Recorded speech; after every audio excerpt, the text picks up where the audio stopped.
From red lines to toxic sites, environmental injustice, and Newark's Ironbound.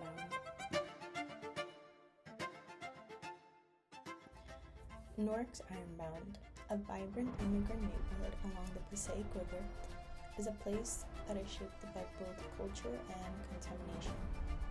At first glance, its streets look like any working-class community, but its history reveals something deeper. Today, the Ironbound is one of the most polluted areas in New Jersey. In this video, I explore how the discriminatory housing policies and industrial zoning transformed this neighborhood into a toxic zone. The story begins in the 1930s when federal housing officials graded neighborhoods across America.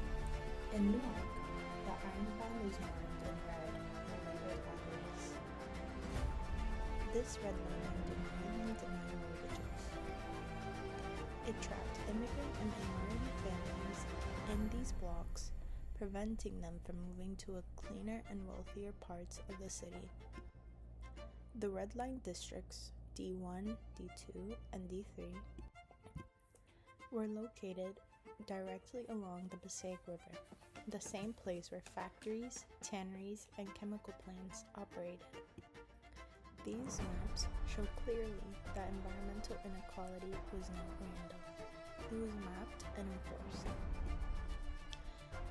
Industrialization along the Passaic River had already begun before redlining. A 1911 factory map shows over 2,000 industrial facilities concentrated along the river. Instead of protecting residents from this pollution, city planners did the opposite.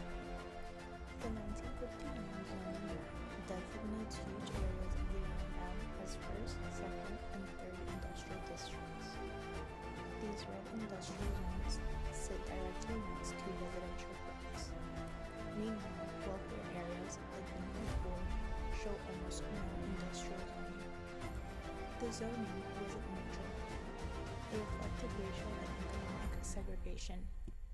Industry and toxic exposure were pushed onto the same communities already marked as hazardous.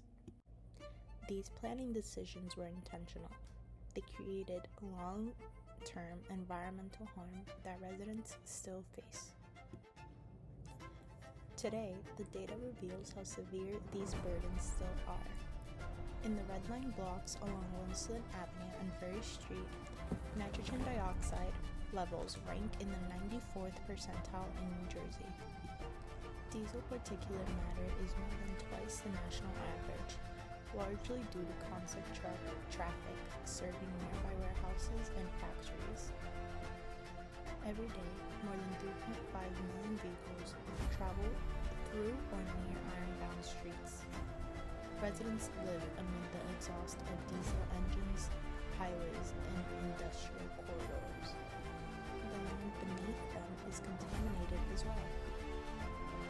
The neighborhood sits in the 94th to 95th percentile for proximity to Superfund sites, hazardous waste facilities, and underground storage tanks. These numbers show that the Ironbound is surrounded by pollution from every direction: air, soil, and water. The people most exposed to these hazards are the same groups historically confined to this area. 73% of residents are people of color. Over half of the community is low income, and nearly a third of adults have less than high school education. These socioeconomic barriers limit political power and make it harder for residents to fight against polluting facilities placed near their homes. Yet the Ironbound is more than a sacrifice zone. It is a place of resistance. Earth Justice, environmental scientists, and the Ironbound Community Corporation have documented decades of contamination and led fights for cleaner air, safer housing, and river remediation. Residents have refused to accept the idea that their neighborhood is disposable. Their ongoing activism is part of a larger national story about environmental justice, community resilience, and the demand for equitable urban planning.